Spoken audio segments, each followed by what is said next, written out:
E aí pessoal, tudo bem com vocês? Gustavo Pazotto aqui. Sejam muito bem-vindos ao canal de Olho no Jogo. Vamos falar sobre os jogos que ocorreram nesta quinta-feira e também o mercado da bola. E para finalizar, aquele momento torcedor que não teve na última quinta-feira, né? Por motivos de que eu estava um pouquinho ocupado, muito trabalho. Então ontem o De Olho no Jogo não teve nenhum vídeo. Bora atualizar sobre as coisas que têm acontecido no nosso futebol. Pelo Campeonato Mineiro, Gabigol deu as caras, hein? Meteu um hat-trick contra o Itabirito.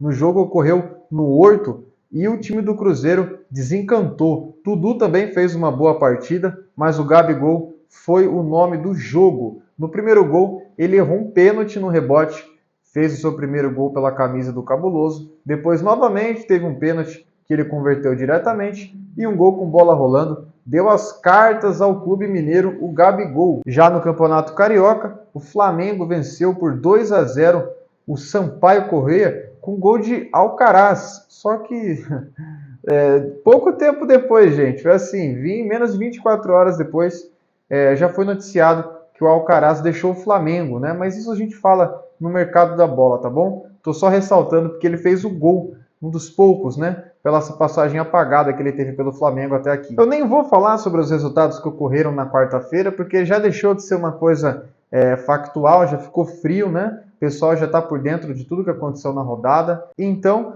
eu já vou falar sobre os jogos que ocorrem neste final de semana. Amanhã tem Corinthians e Noroeste na Neoquímica Arena às 6h30 da tarde. Um pouco mais tarde tem Santos e São Paulo, mais um clássico paulista. O jogo deverá ocorrer na Vila Belmiro. No domingo, o Palmeiras enfrenta o Guarani fora de casa, precisando, né, se recuperar no campeonato, dar uma resposta para a torcida que está com uma relação um pouquinho mais tensa nesse começo de temporada. Já no Campeonato Carioca, o Vascão enfrenta o Volta Redonda, já o Flusão enfrenta o Boa Vista. E são os dois grandes que iremos acompanhar no Campeonato Carioca neste final de semana, porque Flamengo e Botafogo decidem a Supercopa do Brasil. Para quem não lembra, é o torneio entre o vencedor da Copa do Brasil e o Campeonato Brasileiro. Nesse caso, Flamengo e Botafogo. Um grande clássico que vai ocorrer no Mangueirão.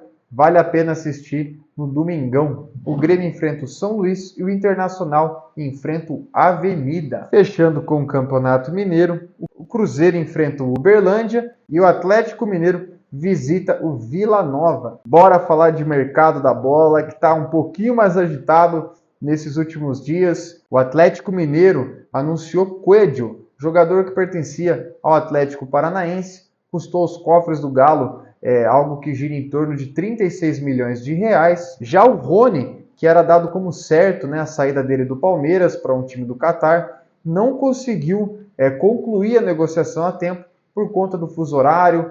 O mercado de transferências do Catar fechou e o Rony, pelo menos para esta equipe, não vai mais. O time do Santos ainda monitora a situação, é um clube interessado no futebol do atleta. O Danilo já foi anunciado no Flamengo, conforme a gente já tinha falado aqui em vídeos anteriores.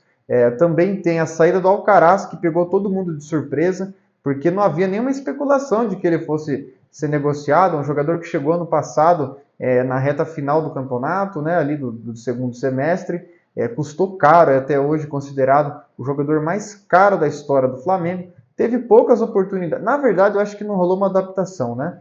Ele veio do Southampton, era reserva lá. Aqui no Flamengo não conseguiu se firmar, pelo menos das partidas que eu vi, nunca fez um grande jogo e perdeu espaço no Flamengo em pouco tempo, né? Ele foi emprestado para o Everton da Inglaterra, tem obrigação de compra, aí dizem que o Flamengo recuperaria o valor investido caso ele cumpra as metas pelo clube inglês, mas sinceramente tenho minhas dúvidas se ele vai ter tanta oportunidade assim lá na equipe do Everton. Já no Cruzeiro, o técnico Leonardo Jardim, que pertence ao Al Ain dos Emirados Árabes, está bem próximo de ser o novo treinador da equipe, apesar do técnico negar as conversas, negar os boatos, né? Após o empate da equipe pelo campeonato local, ele negou, falando que sempre tem especulação, futebol é assim, deu uma despistada, mas tudo indica que ele deve ser o novo treinador do Cruzeiro. Da Real Notícia do Mercado da Bola, que se fez presente aqui praticamente em todos os noticiários que eu dei sobre transferências. Que é Neymar. O jogador chegou, ele desembarcou hoje cedo no aeroporto ali em São Roque, e depois a programação do jogador é ir até Santos, assinar o contrato na Vila Belmiro, e vai ter toda uma apresentação, uma festa que vai se iniciar no período da tarde, vai se estender também para a noite, e aí vai ter toda aquela festa, aquela emoção, o reencontro da torcida com o Neymar, que volta ao Santos após 12 anos. Vale lembrar que é um contrato curto, é até o final de junho, podendo aí prorrogar até a Copa do Mundo. Olha, sinceramente, se o Neymar estiver feliz e quiser jogar bola, não tem para ninguém aqui no Brasil. Ele vai sobrar. Eu não sei qual é a real intenção de ter um contrato curto. Eu ainda não faço ideia o porquê. Acho que ele ainda tem um sonho de voltar para a Europa e quem sabe esses 6 meses de alto nível possa levá-lo de volta para lá. Mas, caso isso não ocorra, é muito provável que ele permaneça no Peixe até o ano que vem. Bora falar então do momento torcedor. Não teve, né, esse bate-papo entre nós na quinta-feira, por conta do que eu já falei, estava meio ocupado. Mas o Corinthians venceu a Ponte Preta por 1-0 fora de casa, gol do Thales Magno, um jogo terrível por conta das fortes chuvas, então o gramado estava dificultando que o jogo fosse um pouco melhor, mas ainda assim, pelos melhores momentos que eu vi, eu estava trabalhando, como eu já disse, sou estagiário do GE e estava fazendo Ituano e São Bento, que é o clássico aqui da região, então não consegui assistir a partida, mas do que eu vi, o Corinthians teve algumas boas oportunidades no primeiro tempo, parou na defesa do goleiro, aí na segunda etapa já deu aquela caída, teve o Martínez expulso, gerou críticas da torcida Ramon Dias, porque pelo que eu acompanhei, o Martínez estava pendurado já fazia um tempo,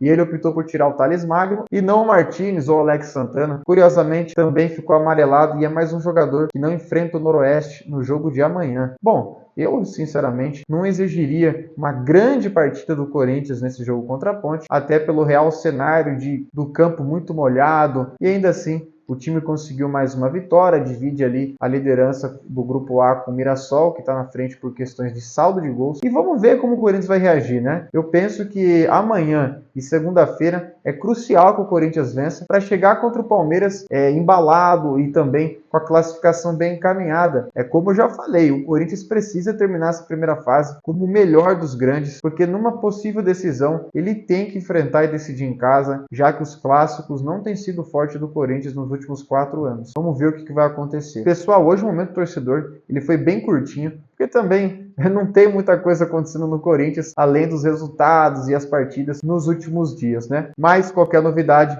eu apareço para a gente trocar uma ideia por aqui. Falou!